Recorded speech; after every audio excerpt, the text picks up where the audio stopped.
परमात्मा को पाने तथा उसका वास्तविक लाभ प्राप्त करने के लिए पवित्र बाइबल में प्रमाण है कि प्रभु ने मनुष्य को अपना ही स्वरूप बनाया। 6 दिन में सृष्टि रचकर 7वें दिन विश्राम किया। कुरान शरीफ में प्रमाण है कि हजरत मोहम्मद को खुदा स्वयं कह रहे हैं कि मैंने तुम्हें उस परमात्मा की महिमा बताने के लिए भेजा है। वो परमात्मा कबीर है जिसने 6 दिन में सृष्टि रची तथा 7वें दिन तख्त पर जा विराजा। उसकी खबर किसी बाखबर से पूछ कर तो देखो। कृपया अवश्य सुनिए जगत गुरु तत्वदर्शी संत रामपाल जी महाराज के अमृत वचन।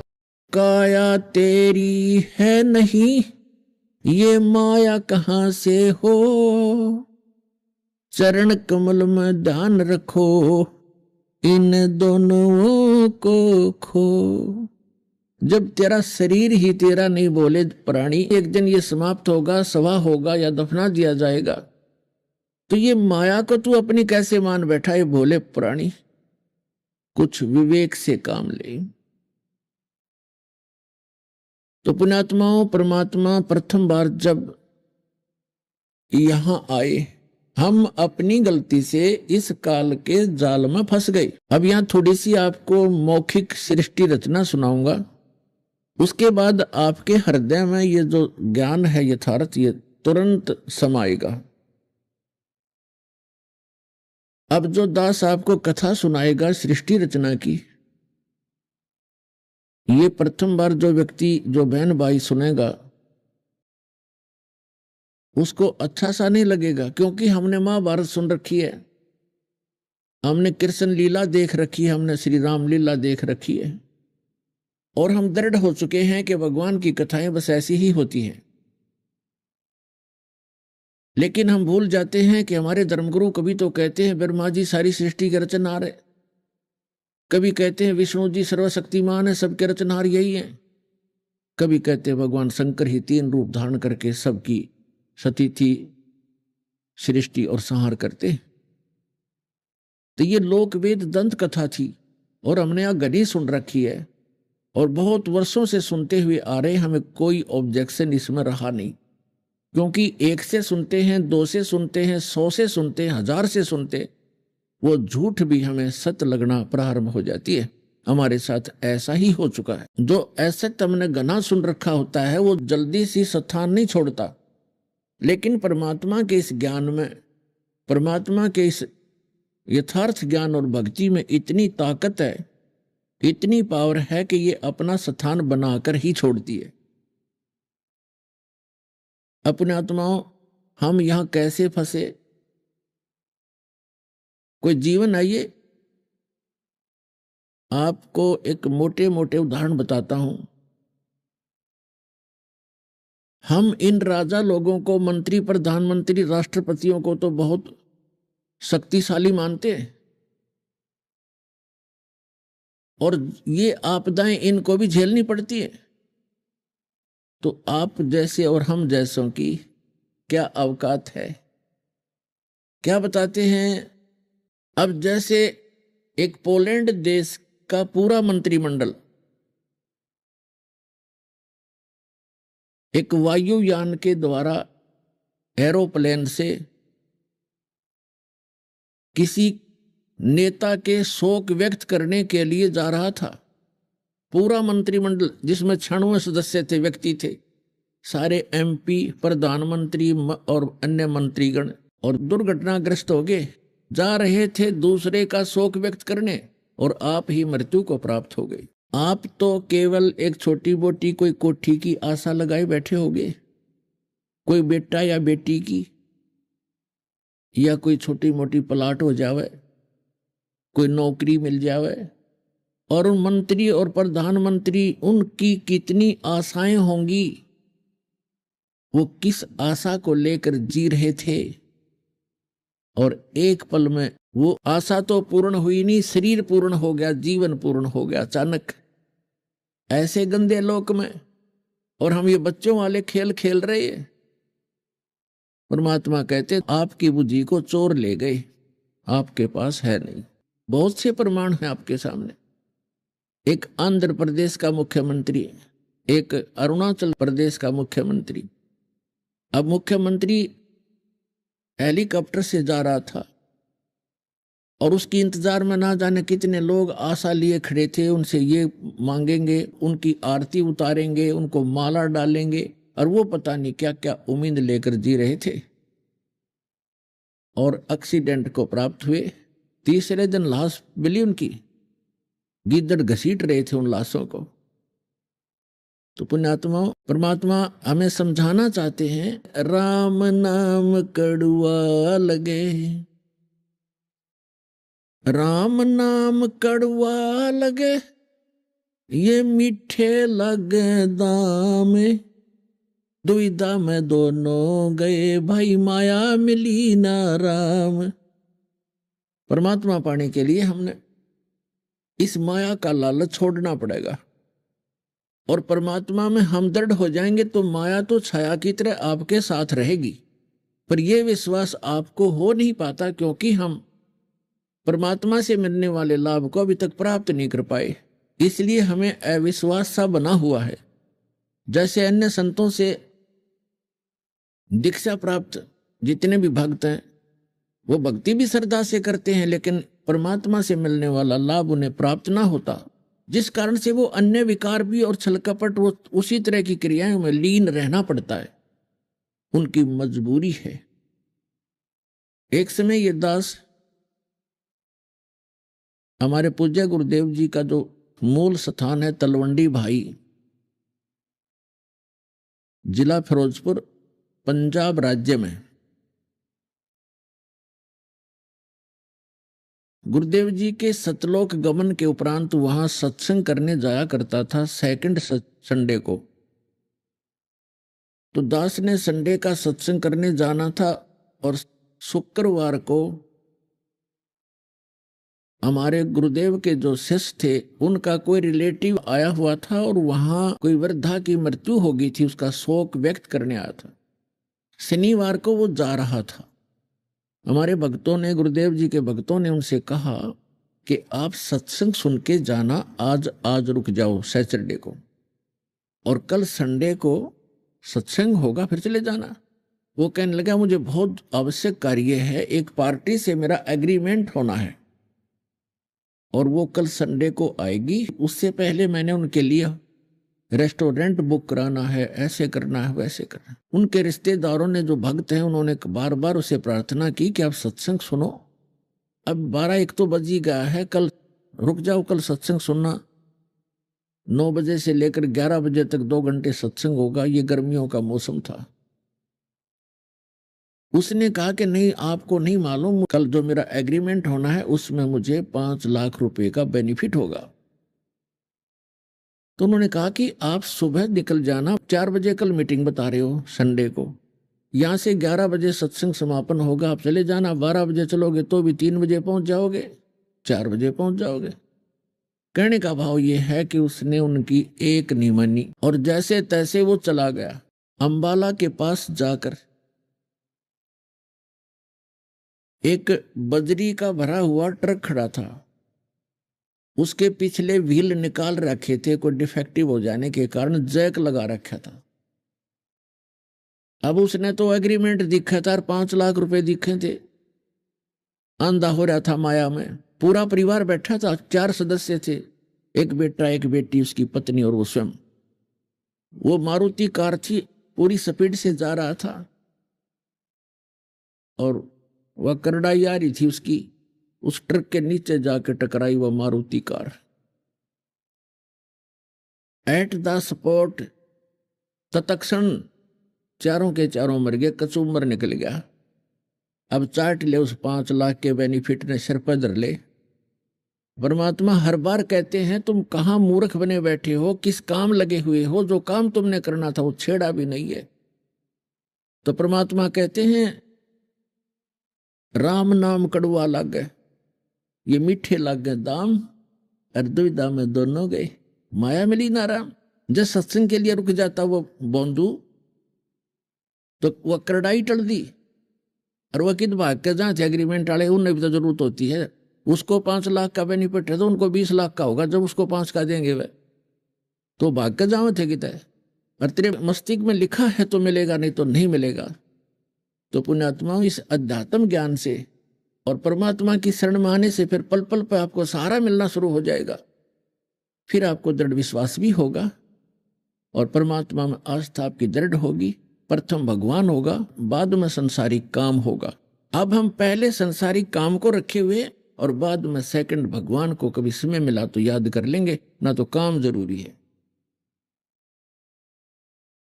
देखो, काम अवश्य जरूरी है, कार्य भी करने हैं, लेकिन परमात्मा का सहारा मिल जाने से वही कार्य बहुत आसानी से होते हैं। जैसे पहले हमने देखा, दास का जन्म एक किसान परिवार में हुआ, तो पहले हाथ से हमारी माताएं आटा पीसा करती थी, हाथ से हमारे माता पिता पशुओं का चारा काटा करते थे। एक मशीन चल रही थी सर्कल वाली, एक चक्कर से की, और फिर पावर का कनेक्शन ले लिया बिजली का। अब उस पावर से वही आटे की मशीन, वो चक्की, जब 1-2 घंटे में हमारी माता मुश्किल से 5 किलो पीस पाव थी,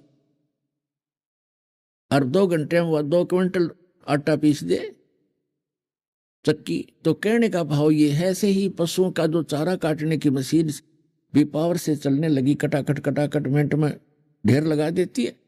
तो परमात्मा की पावर मिलने के उपरांत आपके जो कार्य हैं वो भी ऐसे पावर ही चलाएगी, और बहुत ही अच्छी स्पीड से होंगे, घने होंगे। पर अभी तक आपको ये विश्वास बन नहीं पा रहा, क्योंकि आपको जहां से कनेक्शन प्राप्त है वो पावर हाउस नहीं है। वो तो किक करके लटका तार बांध कर आपको कनेक्शन दे रहे हैं और उसको पावर हाउस बता रहे हैं। उदाहरण के तौर पर जैसे ये राधा स्वामी पंथ है, राधा स्वामी पंथ श्री शिवदयाल जी से चला, आगरा वाले से, पन्नी गली वाले से। उनका कोई गुरु नहीं। अपने आत्माओं, जब गुरु नहीं है तो वो पीछे कनेक्शन है नहीं किसी से। तो वो शिवदयाल जी एक कीकर का लटका बांध रहा था तार, और उसे आगे कनेक्शन दे दिया सबको, और सब ने ये लगा कि ये बहुत अच्छा इंजीनियर है और इसने ठीक से ही कनेक्शन ले रखा होगा। और जिस कारण से आज 20-20 वर्ष राधा स्वामी, धन धन सतगुरु और ये जय गुरुदेव और जितने भी ये उससे निकले हुए पंथ हैं, वो सारे ऐसे ही समझो।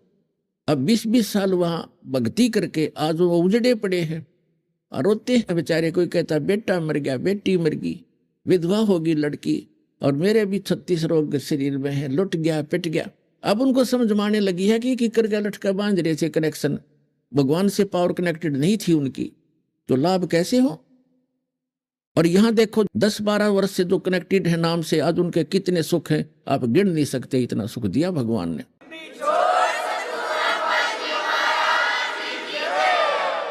तो पावर से कनेक्शन होगा तो आपके सारे काम चलेंगे। और दूसरी बात यह कि आपने यहां से दीक्षा ले ली, आपका कनेक्शन तो हमने जोड़ दिया, आपने जाकर के वही नियम भंग कर दिए, वहां कनेक्शन कट गया। फिर आप आते चक्कर भी लगाते रहते हो और कहते हो हमें तो नाम भी ले रखा, कोई लाभ नहीं हो रहा। तो कनेक्शन कट गया, वो पावर मिल नहीं रही आपको, तो लाभ कैसे होंगे। तो आपने कनेक्शन को ठीक रखना है, मर्यादा भंग नहीं करनी। यहां ऑटोमेटिक कनेक्शन कटेगा आपका। आप जरा सी भी मर्यादा भंग कर दोगे, भगवान साथ नहीं देगा। कबीर साहब कहते हैं, जब लग अंसा हमरी आना और काल लगे नहीं तेरा बना। फिर परमात्मा बताते हैं कि जब तक ये जीव हमारी मर्यादा में रहेगा, आन कान बोलते हैं हमारे देसी भाषा में, आन माने मर्यादा में रहेगा, और तब तक काल का कोई अटैक नहीं होगा। फिर परमात्मा बताते हैं कि 100 वर्ष तक सतगुरु पूजा, 100 वर्ष तक इस दास से प्राप्त भक्ति आप कर रहे हो और नियमित कर रहे हो, बहुत अच्छी बात है, क्योंकि आपका धन संग्रह हो रहा है। और एक दिन आन उपासी 100 वर्ष तक सतगुरु पूजा, गुरुदेव से, सतगुरु से लेकर साधना जो कर रहे हो, 100 वर्ष सतगुरु पूजा, एक दिन आन उपासी, वो अपराधी आत्मा फिर पड़े काल की फांसी। अब 100 वर्ष साधना कर ली, एक दिन आस्था हटेगी, आस्था हटेगी तभी तो हम आन उपासना करेंगे। तो आप गए काम तय। वो क्या होगा कि आपकी आस्था हट गई, भगवान से कनेक्शन कट गया, और उस समय आपके साथ एक धोखा और भारी बनेगा। जिसने 5-7 वर्ष तक, 4-5 वर्ष, 10 वर्ष ये सत साधना कर ली, फिर सुख तो स्वाभाविक होंगे ही होंगे आप, क्योंकि सुख सागर है ये भगवान। और फिर आपके मन में मस्ती आवेगी, आपका कनेक्शन भी कट जाएगा। आप आन उपासना करोगे या कोई और गलती कर बैठोगे, और गलती पे गलती करते भी रहोगे और आपको हानि कुछ नहीं हो रही होगी, तो आप और उत्साह बढ़ेगा आपका नाम तोड़ने में। लेकिन आप भूल चुके होगे उस समय कि जो आपको सुख हो रहा है, अभी कोई आपत्ति कनेक्शन कटने से, नाम कटने से भी नहीं आ रही है, आपका इन्वर्टर चार्ज हो गया। अब बेशक डिस्कनेक्ट रहे इन्वर्टर, आपने वो चार्ज कर लिया, और उस जब तक वो जितना चार्ज है उससे आपको लाभ हो रहे होंगे, लेकिन आगे कनेक्शन ना होने से आगे उसमें चार्जिंग नहीं हो रही, जिस कारण से एक दिन ऐसा आएगा आपको सर्व सुविधाएं ऑटोमेटिकली समाप्त हो जाएंगी। उस समय आपकी आंख खुलेंगी तो उस समय बहुत देर हो चुकी होगी। इसलिए आप जी से दास की प्रार्थना है कि मर्यादा में अवश्य रहना, नहीं तो आपने उलाने दे जाओगे कि नाम भी ले रखा है, पाठ भी करा लिया, जोत भी चढ़ा दी, 2 वर्ष हो गए नाम लिए, न कोई लाभ नहीं हो रहा। यह कोई हो सकता है? अगर कनेक्शन ठीक रहे और आपकी मशीन ठीक है, फुल पावर से 3 फेज से कनेक्शन है, मोटर ना चल रहा है, यह हो सकता है? तो यहां परमात्मा कहते हैं सतगुरु के दरबार में कमी काहे की ना, अनसा मौज नहीं पावता तेरी चूक चाकरी में। इस सच्चे दरबार में कोई कमी नहीं किसी भी वस्तु की। आपको मौज नहीं बख्श रहा भगवान, तो आपकी कोई सेवा में, आपकी पूजा में, आपकी कोई मर्यादा में चूक है। उसको अपनी को सुचारू करो, फिर लाभ लो भगवान के। तो दास जो कहना चाह रहा था, इसे गंदे लोग में हम रह रहे हैं, यहाँ एक पल का भरोसा नहीं, और वो माया धरी धराई रहेगी उस बाई की, पूरा परिवार नाश हो गया 5 लाख के चक्कर में। और परमात्मा कहते हैं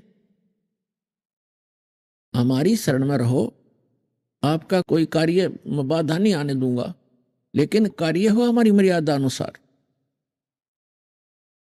एक तो पुण्यात्मा आप सभ्य समाज हो, शिक्षित समाज है, पूरा विश्व है, लेकिन इधर थोड़ा सा भी माइंड डाइवर्ट हुआ ही नहीं है। जो साधना कर रहे हैं उन संतों के पास, नकलियों के पास, उनसे उनको परमात्मा वाला लाभ नहीं है। यदि किसी को कोई सुख हो रहा है तो वो हो रहा पूर्व जन्म की बैटरी चार्ज, उनके पूर्व जन्मों के पुण्यों से, और वो सोच बैठा है कि यहाँ मैंने दीक्षा ली है तो मैं मंत्री बन गया, वहां से दीक्षा उस दिन 20 ने ली है, वो को ना बने मंत्री। तो वो पूर्व जन्म के संस्कार ही आपके चल रहे हैं, और ये मान बैठते हैं कि हमारे गुरुजी से नाम लेने से हमें ये लाभ हुआ। अब इसका पता चलेगा हमारे सदग्रंथों से कि किस संत की साधना शास्त्र अनुकूल है और किसकी शास्त्र विरुद्ध है। जिसकी शास्त्र अनुकूल है और वो अधिकारी है उस मंत्र जाप के देने का, उसी से लाभ होगा। अगर ये मंत्र दास के पास से कोई प्राप्त करके, तीनों के तीनों मंत्र, फर्स्ट मंत्र सतनाम, सेकंड और सारनाम, और वो खुद आगे संत बन नकली पासपोर्ट बनाने लग जाता है, तो वो साधना भी ज्यों की त्यों होगी और ज्ञान भी यही सुना देगा, क्योंकि तो पूरे विश्व में भेज दिया बच्चों ने बना बना कर सीडी, लेकिन उससे लाभ नहीं होगा। इसलिए हमने सभी चीजों को बड़ी सावधानी से चेक करना पड़ेगा।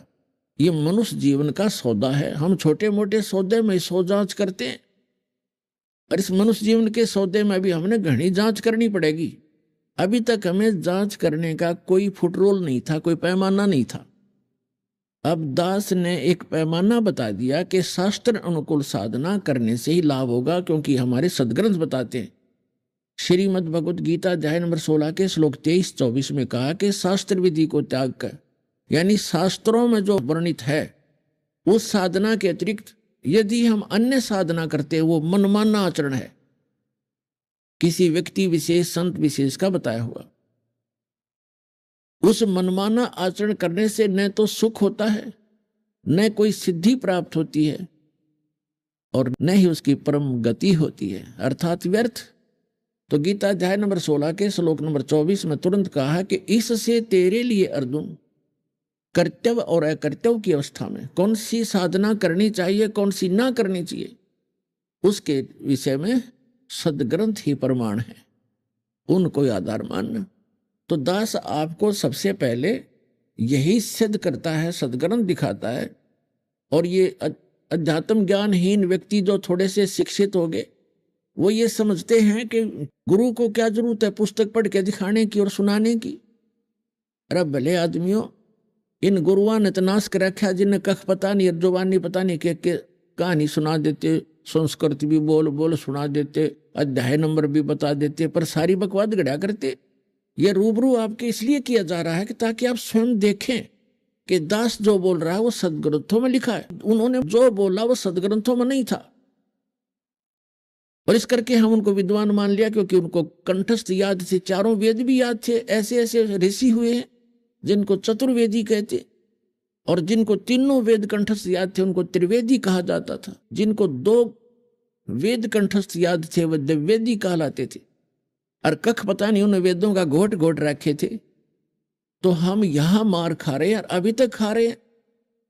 आम व्यक्ति, जैसे एक बहन कह रही थी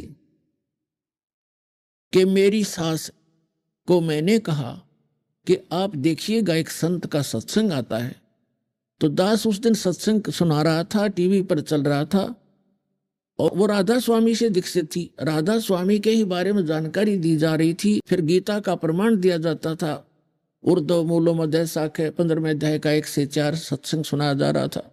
उसमें उल्टा लटका हुआ वृक्ष दिखाया जा रहा था।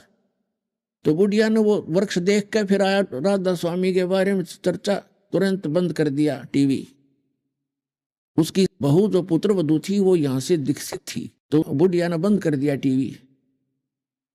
कहते निंदा करता है, ये दरख्तों में रब भालदा है, पंजाब की बात है। बोले दरख्तों विच रब भालदा है, यानी दरख्तों में वृक्षों में यो भगवान ढूंढ है। अपने आत्मा यहाँ मार खा गए हम। हमने क्या देखा, ये राधा स्वामी वाले 40 मिनट बोले अगर मुस्कुल के संत, और कख उनको पता नहीं, अटपट करके चले जाए सारे श्रद्धालु। क्योंकि श्रद्धालु का स्वभाव है, वो हाथ जोड़े खड़े रहते हैं। अगर बस बड़े वचन सुन लिए, खाक वचन सुन लिए, उन्हें कख भी नहीं पता।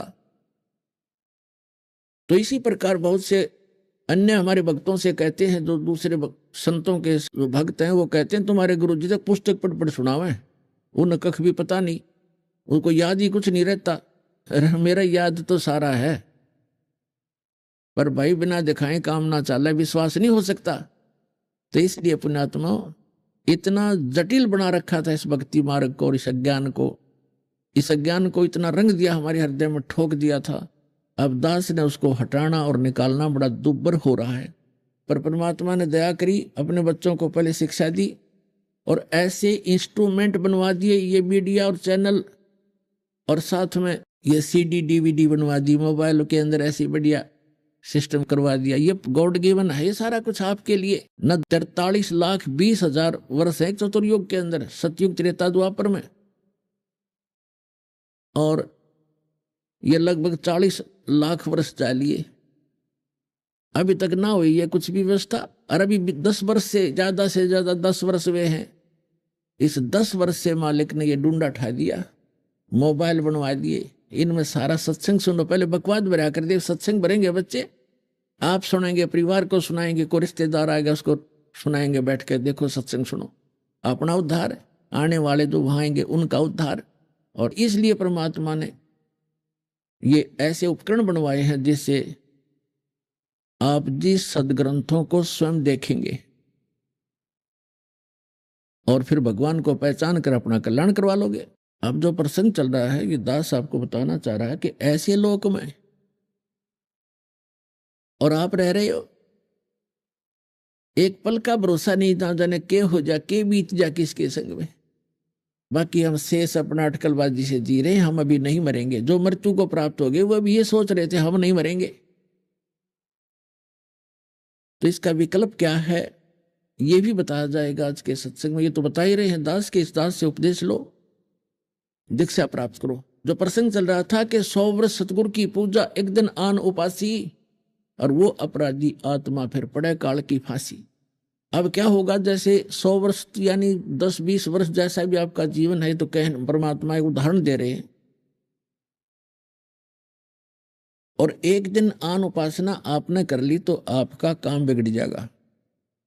अब फिर परमात्मा ने एक ऑप्शन बताया है कि किसी कारण से कनेक्शन भी कट गया। अब जैसे आपने आन उपासना कर ली, यानी आपका नाम खंड हो गया, तो पिछली भक्ति नष्ट नहीं हुई आपकी, ये चिंतित ना होना। पिछली भक्ति उसकी नष्ट होती है जो गुरुद्रोही बन जाता है, यानी गुरुजी की निंदा करना शुरू कर देता है। यहां से दीक्षा छोड़ भी दी, नाम छोड़ भी दिया, और फिर वो निंदा करने लग जाता है, किसी भी कारण से यहां से विमुख होकर जाता है, तो गलती तो उसकी अपनी होती है। फिर वो कर्महीन इंसान गुरु के अंदर अवश्य सैकड़ों दोष लोगों को बताता है झूठे, तो वो गुरुद्रोही कहलाता है। तो उस गुरुद्रोही से तो बात भी करने में आपको हानि होगी। अन्यथा जब तक ये जीव गुरुद्रोही नहीं होता, भले ही नाम छोड़ देता है, तो पिछली जो भक्ति है वो उसकी सुरक्षित रह जाती है। या तो उसका लाभ है दोबारा नाम लेवे और फिर से भक्ति चालू कर ले, तो पिछली तो है ही संग्रहित, आगे चार्जर फिर लग जाएगा। और जो हो गया गुरुद्रोही, उसका सारा वो भक्ति नष्ट हो जाती है, उसकी पिछली भक्ति बिल्कुल नहीं रहेगी, इस जन्म की उसमें आग लग जाती है। तो आदरणीय गरीबदास साहिब जी कहते हैं कि गुरुद्रोही की पैड़ पर जय पग आवे वीर, और 84 निश्चय पड़े नो सतगुरु कहे कबीर। आदरणीय गरीबदास साहिब जी गांव छुरानी, जिला झज्जर, हरियाणा वाले, अपने परमात्मा कबीर जी से प्राप्त उस ज्ञान को, यथार्थ अध्यात्म ज्ञान को जानकर किस प्रकार बताते हैं, गुरुद्रोही की पैड़ पे जय पग आवे वीर, और 84 निश्चय पड़े नो सतगुरु कहे कबीर। यदि कोई गुरुद्रोही है और गुरु जी की निंदा कर रहा है, और उसके साथ आप हाँ में हाँ मिला रहे हो, आप उसको यस कर रहे हो, तो आपने पैड़ पे पैड़ रख ली, कदम से कदम मिला लिया। पैड़ पे पैर रखना, पग रखना, यानी उसकी यस में यस कर दी, तो आपकी भी भक्ति नष्ट हो जाएगी। तो इसलिए कहते हैं गुरुद्रोही की पैड़ पे जय पग आवे वीर, 84 निश्चय पड़े, 84 लाख योनियों में पक्का जागा वो व्यक्ति नो सतगुरु कहे कबीर। इसलिए ये बिजली जैसा करंट समझ लेना, इससे इतना डरना पड़ेगा। ये मर्यादाएं हैं, तो मेन मर्यादाएं हैं। छोटी मोटी गलतियों से, किसी व्यवस्था के कारण, मजबूरी के कारण को खंडित भी हो जाता, तो नाम उसमें पिछली भक्ति नाश नहीं होती, और तुरंत उसको आके अपना सुचारू करवा ले, आगे उन गलतियों से बचे। अब ये दास देख रहा है कि समाज भगत और जगत का सदा से ही बैर रहा है, विरोध रहा है, क्योंकि भगत ने जो क्रियाएं करनी होती हैं वो भक्ति को सुचारू रखने के लिए करनी पड़ती हैं, और समाज की क्रियाओं को करते हुए हम भक्ति पर नहीं चल सकते। इसलिए कुछ दिन समाज में विरोध भी होगा, पर नम्रता से पेश आना, झगड़ा ना करना, भगवान को साक्षी रखना, परमात्मा के सामने प्रार्थना करना कि मालिक इनको सद्बुद्धि दो जो हमारा विरोध कर रहे हैं। फिर एक दिन उनको भी आवश्यकता भगवान की, वो भी आएंगे, उन्होंने ज्ञान सुना नहीं है, इसलिए वो कई जगह आपने सुना है कि गांव में विरोध कर देते हैं, कुल के लोग भी विरोध कर देते हैं, खुद परिवार के सदस्य भी विरोध कर देते हैं। करने दो उनको, पर आप अपनी क्रिया को छोड़ना नहीं, भक्ति करते ही रहना। और किसी कारण से कोई मजबूरी व्यवस्था के कारण हो भी जाता है, तो परमात्मा से हृदय से माफी मांगना, अपनी व्यवस्था प्रकट करना दाता के सामने, और फिर दोबारा आकर के अपना कनेक्शन फिर से चालू करवा लेना यहाँ आकर के, फिर कोई हानि नहीं होगी। तो यहाँ परमात्मा कहते हैं कि गुरुद्रोही की पैड़ पे, पैड़ माने उसके पैर के चिन्ह पर जहां से वो गुजरा है। एक तो पैड़ होती है, जैसे गुरुद्रोही जा रहा हो और उसके पीछे आप जा रहे हो, ये नहीं कि उसके कदम पर कदम रखेगा उसके चिन्ह पर, ऐसा नहीं। पैड़ पे पैड़ रखना, कदम से कदम मिलाना, कदम से कदम मिलाना मीन उसकी सब बातों को आप स्वीकार करना। कर लेते हो तो वो गुरुद्रोही की पैड़ पे पैर रख दिया आपने। जैसे कोई आपके गुरुजी की निंदा भी कर रहा है, आप कहीं बैठे हो, जैसे बस में बैठे हैं, और दूसरी सीट वाला ही ये बातें करना शुरू कर देता तो आप कहाँ जाओगे?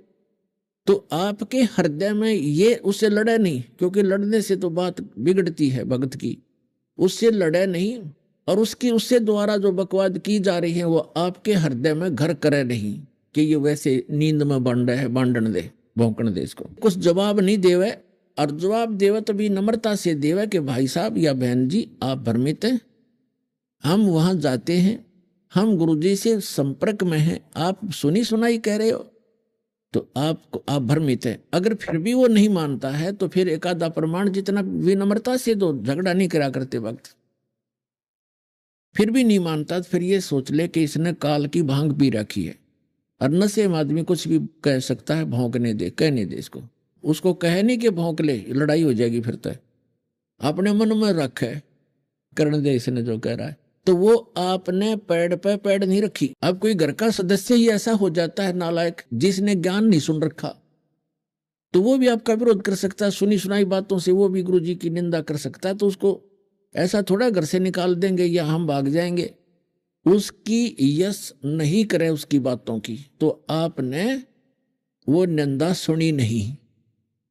और यदि आपके हृदय में भी कोई थोड़ी बहुत त्रुटि आ जाती है तो आपने वह निंदा सुन ली, आपको भी उतनी ही हानि हो गई।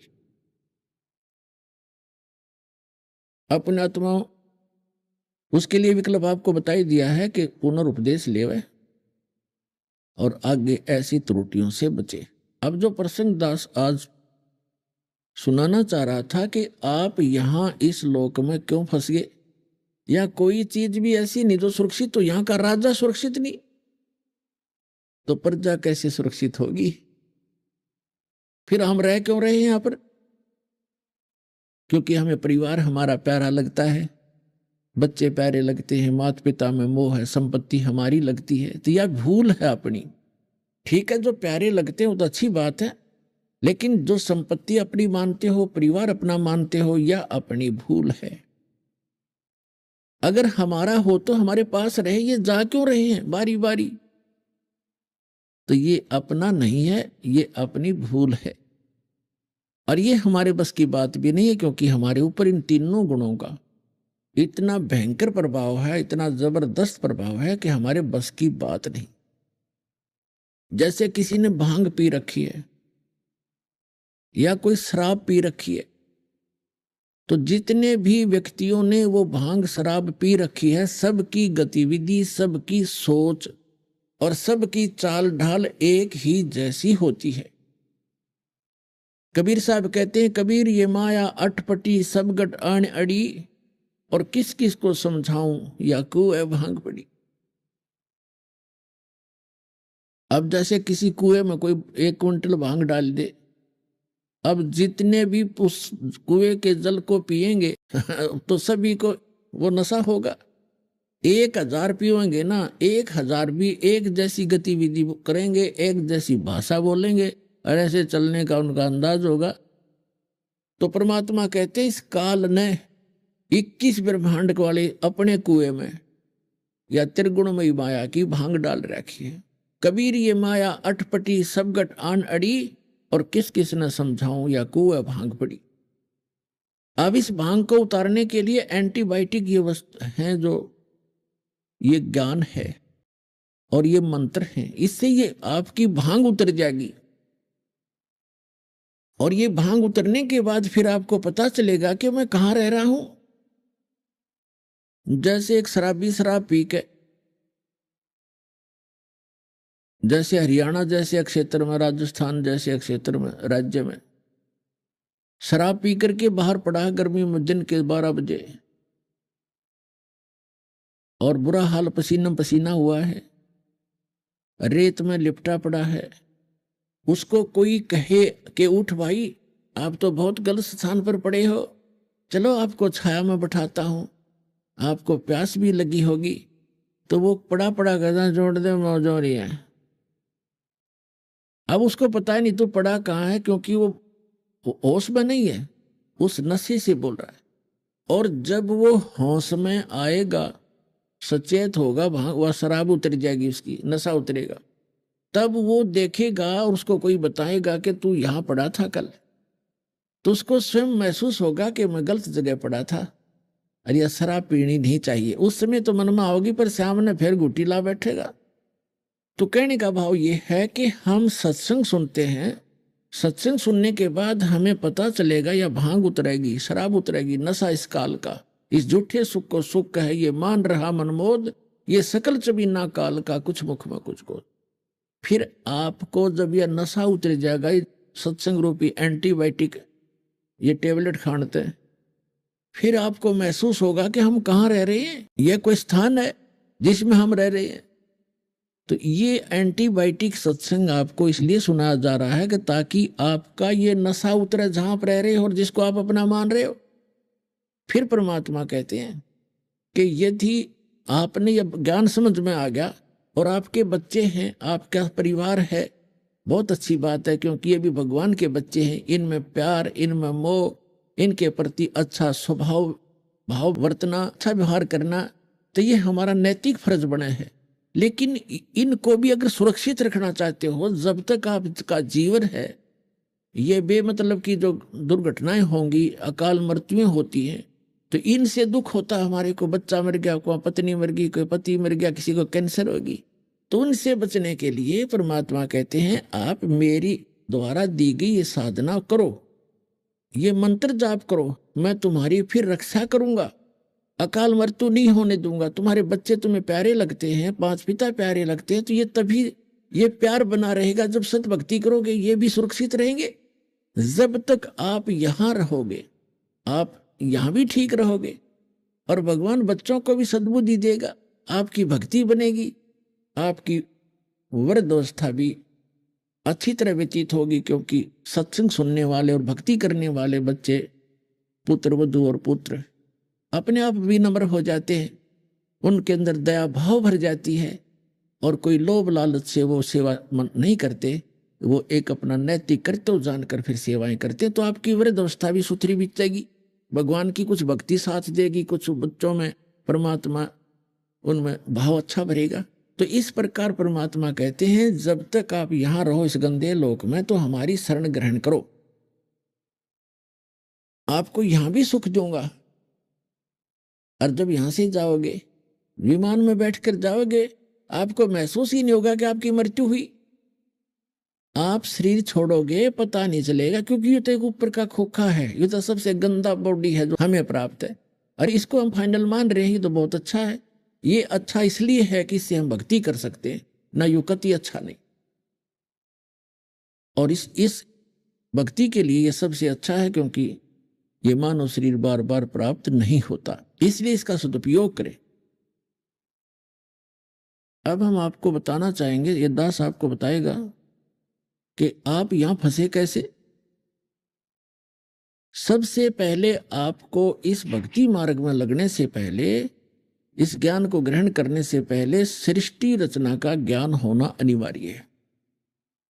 जिस समय आपको सृष्टि रचना का ज्ञान हो जाएगा, फिर आपको सभी सदग्रंथ और युग काल का सारा जाल आसानी से समझ में आएगा। तो पुण्यात्माओं, ये सत्संग, ये ज्ञान हमने कभी सुना नहीं था, जिस कारण से प्रथम बार सुनोगे तो ऐसा लगेगा जैसे वैसे बनावटी सी कहानी है, लेकिन जब सदग्रंथों से दास प्रमाणित करेगा उस कथा को, आप दांतों तले उंगली दबाओगे कि सचमुच ये तो सारा ही सत्य है। अब आपको दास सुनाएगा,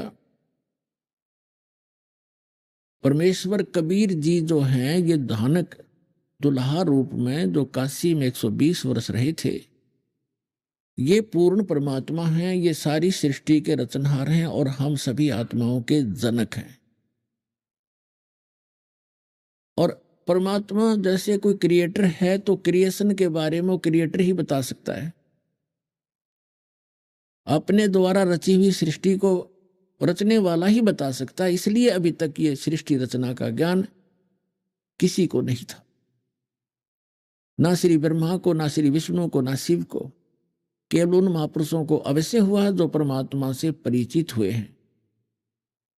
जिनमें से कौन कौन है? आदरणीय धर्मदास साहिब जी, आदरणीय मुल्कदास साहिब जी, आदरणीय नानक साहिब जी, आदरणीय दादू साहेब जी, आदरणीय गरीबदास साहिब जी, गांव छुड़ानी, जिला झज्जर, हरियाणा वाले, और आदरणीय गीसा दास साहिब जी, गांव खेकड़ा, पहले जिला मेरठ था, बागपत बन गया बताते हैं, जैसा भी, उत्तर प्रदेश वाले, और आदरणीय स्वामी रामानंद जी, काशी बनारस वाले। इनको परमात्मा सीधे मिले और सचखंड दिखाया, ऊपर का सतलोक, जहां वो परमात्मा रहते हैं, और उनको फिर वापस छोड़ा, अपने गवाह बना के, अपने साक्षी बनाए। उन महापुरुषों को यह ज्ञान था, लेकिन उनकी वाणी में इतना डिटेल नहीं बनाया उन्होंने। क्यों? उनको मालूम था कि भगवान ने जो ज्ञान दे ही रखा है, तो बार बार उसको बताने का कोई औचित्य नहीं रह जाता। तो परमेश्वर कबीर जी ने अपने द्वारा रची हुई सृष्टि को कैसे बताया है कि पहले केवल परमात्मा कबीर जी थे अकेले, और वो एक कमल के ऊपर विराजमान थे। उसके बाद उन्होंने नीचे के सभी, सबसे पहले उन्होंने अकय लोक, अनामी लोक की रचना की। उसमें वे अकेले रहते हैं, पूरे सारे के सारे लोक में परमात्मा अकेले ही रहते हैं। उस वहां बैठकर परमात्मा ने नीचे के 3 लोकों की ओर रचना की अपने वचन से। अकय लोक से नीचे अगम लोक है, उससे नीचे अलख लोक है, उससे नीचे फिर सत्य लोक है। ये 4 लोक हैं ऊपर के, ये अविनाशी कहलाते हैं, और ये चारों मिलाकर भी एक ही अविनाशी लोक कहलाता है। जैसे भारतवर्ष के अंदर बहुत से राज्य हैं, और सारे राज्य मिलाकर भी भारत कहलाता है, ऐसे। और परमात्मा ने अन्य तीनों लोकों में भी अपना ही अन्य रूप बनाया, और प्रत्येक में ऐसा ही गुम्बद और सिंहासन बनाया, उसमें विराजमान है परमात्मा। और सबसे नीचे वाला जो सतलोक है, उसमें भी परमात्मा ऐसे ही एक बहुत बड़े गुम्बद के अंदर और एक सिंहासन पर, तख्त पर विराजमान है। तो वहां बैठकर, सतलोक में बैठकर परमात्मा ने पहले सतलोक की रचना की। सतलोक के अंदर पहले एक वचन से 16 द्वीप बनाए, और फिर 16 वचनों से 16 पुत्रों की उत्पत्ति की। उनमें से एक अचिंत नाम का भी एक पुत्र है, सहजदास, जोगजीत आदि ये उनके पुत्र हैं। तो उसके बाद परमात्मा ने मानसरोवर वगैरह वहां की सब रचना कर दी थी। तब परमात्मा ने ये झटका देने के लिए कि समर्थ का काम समर्थ ही कर सकता है, यदि कोई दूसरा चेष्टा करता है तो वो गलती ही करता होता है।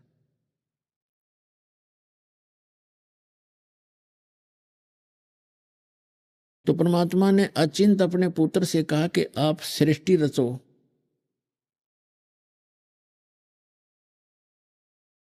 अचिंत ने अपने वचन से अक्षर पुरुष की उत्पत्ति की।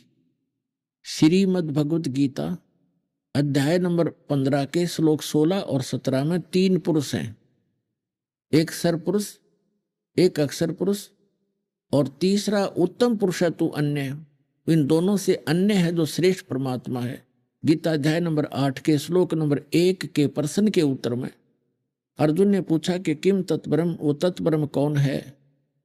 गीता ज्ञानदाता ने गीता अध्याय नंबर 8 के श्लोक नंबर 3 में कहा कि वो परम अक्षर ब्रह्म है। तो सरब्रह्म, सरपुरुष कहो, सरब्रह्म कहो, दूसरा अक्षर पुरुष कहो, अक्षर ब्रह्म कहो, उसे परब्रह्म कहो, और तीसरा परम अक्षर ब्रह्म कहो, परम अक्षर पुरुष कहो, या उसको सत्य पुरुष कहो।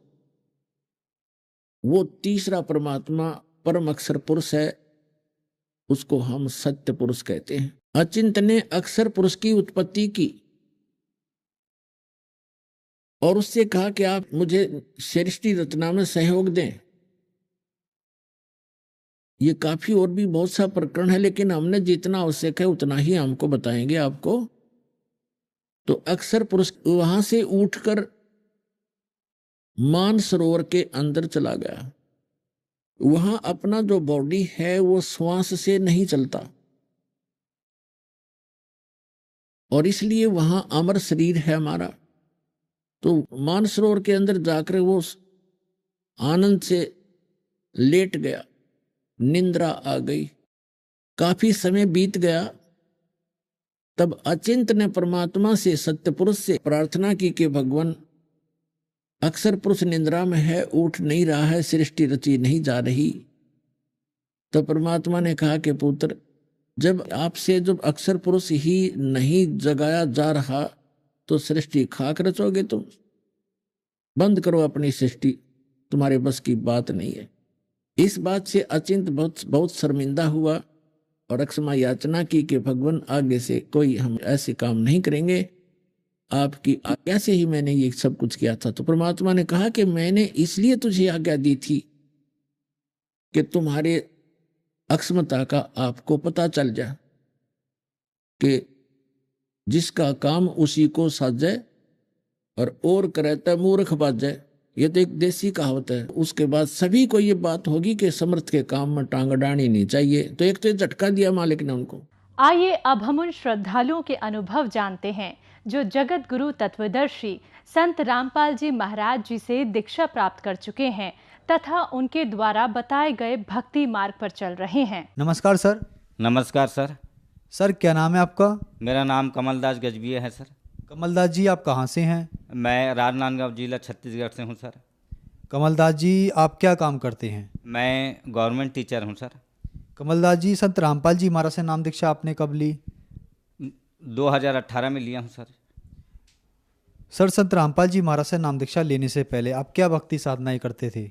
मैं संत रामपाल जी महाराज के नाम दीक्षा लेने से पहले मैं दामाखेड़ा पंथ प्रकाश मुनि को गुरु बनाया था। दामाखेड़ा पंथ से मेरा एक पीढ़ी आगे है सर। मेरे उसके पहले दादा लोग भी थे और मेरे माँ बाप लोग भी थे बचपने से वहीं में। दामाखेड़ा पंथ में रहते रहते गुरु बनाया था। वहाँ का जो भक्ति कर रहा था, भक्ति करते करते एक और गुरु बना लिया सर। वहाँ मेरे को संतुष्टि नहीं मिली।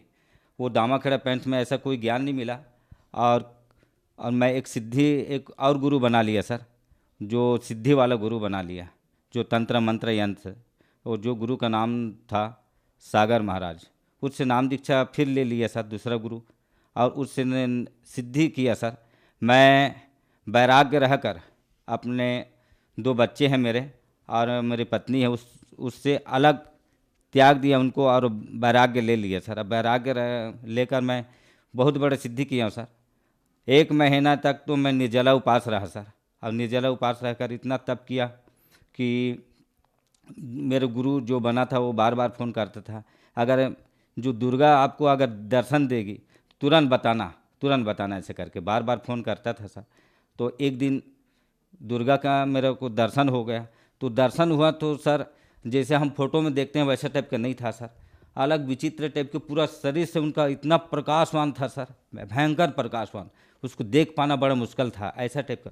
2 मिनट तक उनका दर्शन हुआ सर। उसके बाद में दर्शन हुआ, उसके बाद में फिर मैं अपने गुरु को फ़ोन करके बताया कि ऐसे ऐसे बात है गुरुदेव। तो वो बोले कि बहुत अच्छा हुआ, आपको सिद्धि प्राप्त हो गई, ऐसे बोले। और वो बोले कि सब देवी देवता में नारियल चढ़ा देना। गांव स्तर में देवी देवता मनाते हैं सर, गांव स्तर पे, वहाँ सब नारियल चढ़ा दिया। उसके बाद में नारियल चढ़ाने के बाद फिर एक ठाकुर देवता होता है गांव स्तर में, वो ठाकुर देवता के नारियल ऊपर चढ़ा गया सर। ऊपर चढ़ा, फिर गांव में बहुत बड़ा भूचाल हो गया सर। गांव वाले वो मीटिंग करने लगे, क्या हो गया, ऊपर नारियल कैसे चढ़ गया। और जो गांव के एक पुजारी है, पंडा है सर, वहाँ गया। उसके बाद में वो नारियल नीचे गिर गया और पंडा वहाँ से पुजारी भाग गए कि इतना बड़े शक्तिशाली कौन है भाई, हम आपके गांव को नहीं संभाल सकते, नहीं बना सकते करके भाग गए सर। उसके बाद में फिर वहाँ मीटिंग में मेरे को बुलाया और मेरे को सब बोले कि क्यों यहाँ नारियल चढ़ाए हो, क्या सीखे हो, ऐसा करके।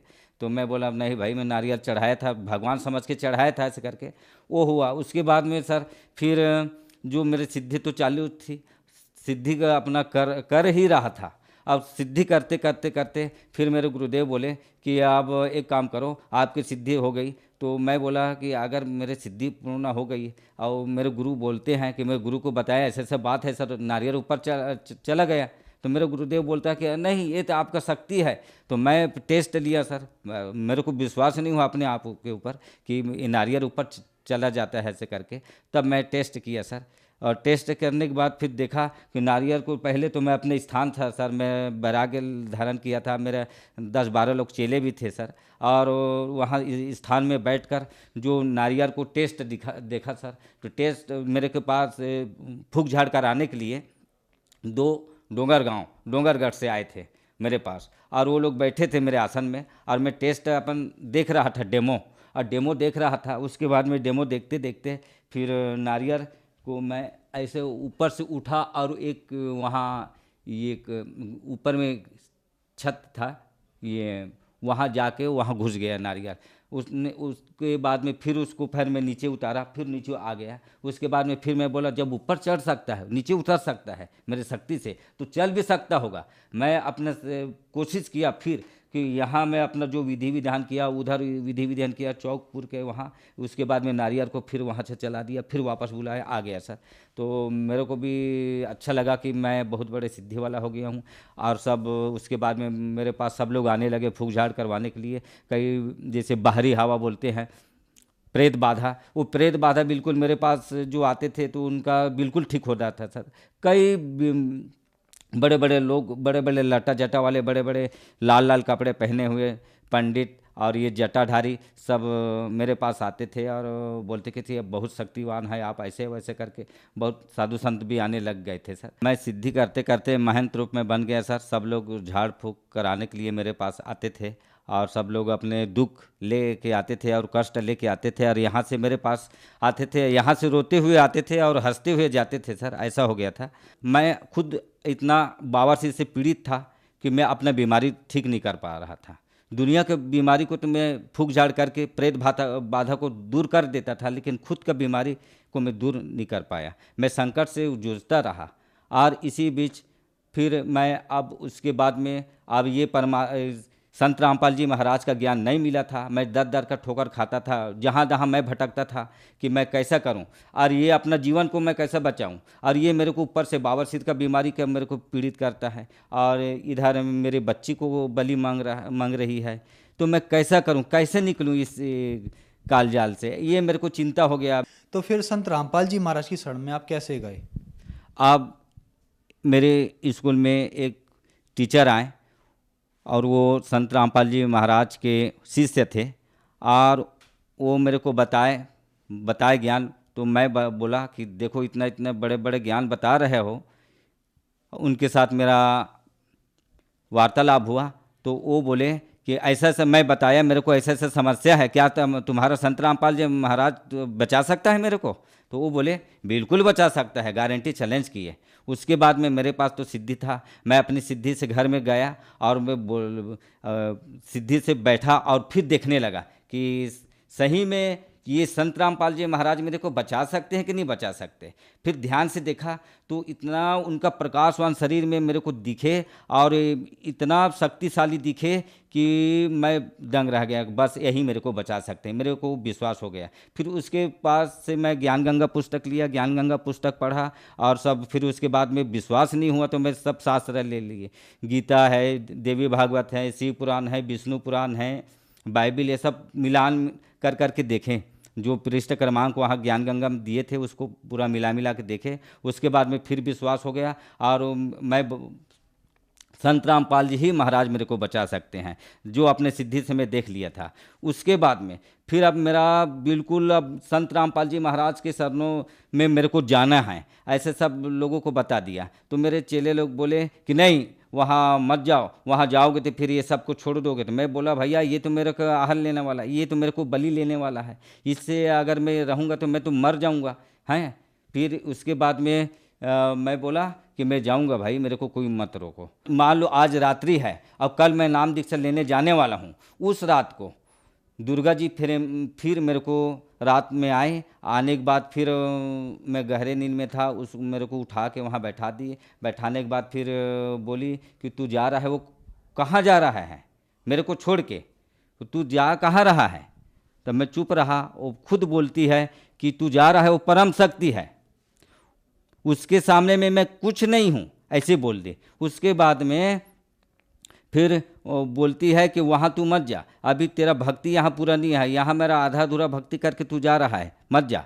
मैं बोला मैं जाऊंगा, मेरे को कोई नहीं रोक सकता। उसके बाद में मेरे ऊपर ऐसे अटैक्शन की, मई का महीना था, बनियान उनमें था, ऐसा अटैक्शन की। उसके बाद में मैं ऐसा बचाने के लिए ऐसे गले को ऐसे किया, तो यहाँ से जब यहाँ से मेरे को ये करी तो पूरा ब्लड आने लगा, यहाँ से पूरा छिल गया था, इधर पीठ में पीछे तरफ भी पूरा छिल गया था, बनियान फट गया था।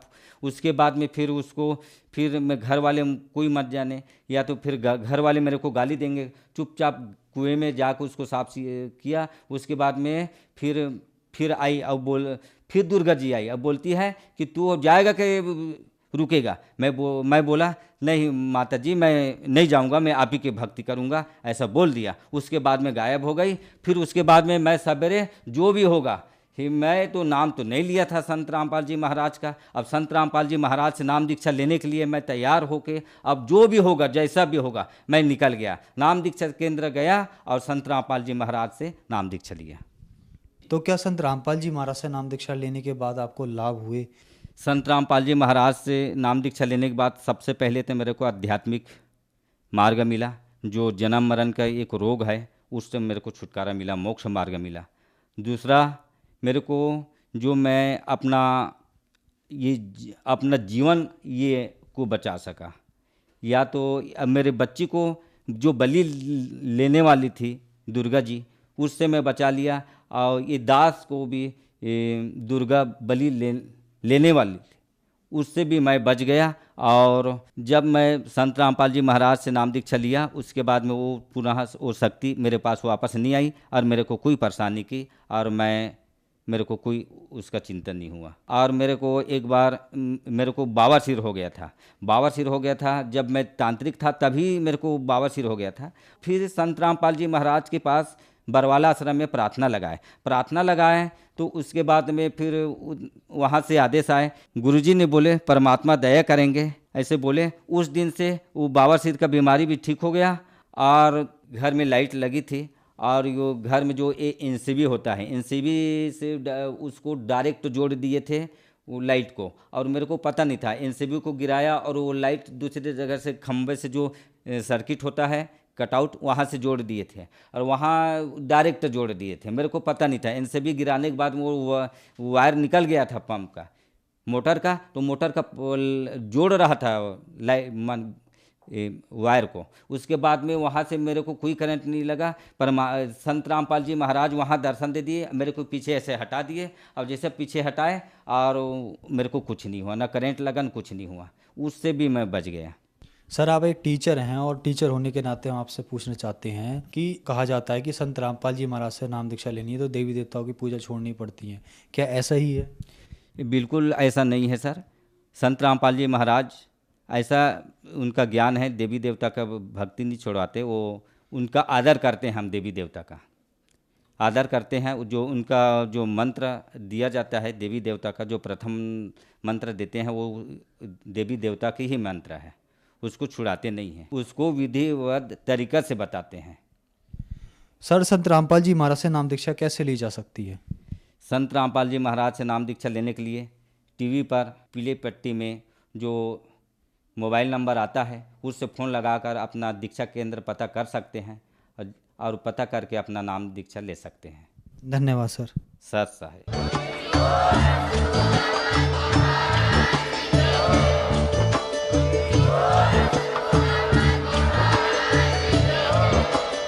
आप सुन रहे थे जगत गुरु तत्वदर्शी संत रामपाल जी महाराज जी के मंगल प्रवचन। अधिक जानकारी के लिए विजिट कीजिए हमारी वेबसाइट www.jagatgururampalji.org। संत रामपाल जी महाराज जी के शुभ आशीर्वाद से पूरे विश्व भर में 500 से भी ज्यादा नाम दीक्षा केंद्र हैं, जिन पर संत रामपाल जी महाराज जी द्वारा ऑनलाइन निःशुल्क नाम दीक्षा दी जा रही है। अपने नजदीकी नाम दीक्षा केंद्र का पता करने के लिए संपर्क करें 8222880541।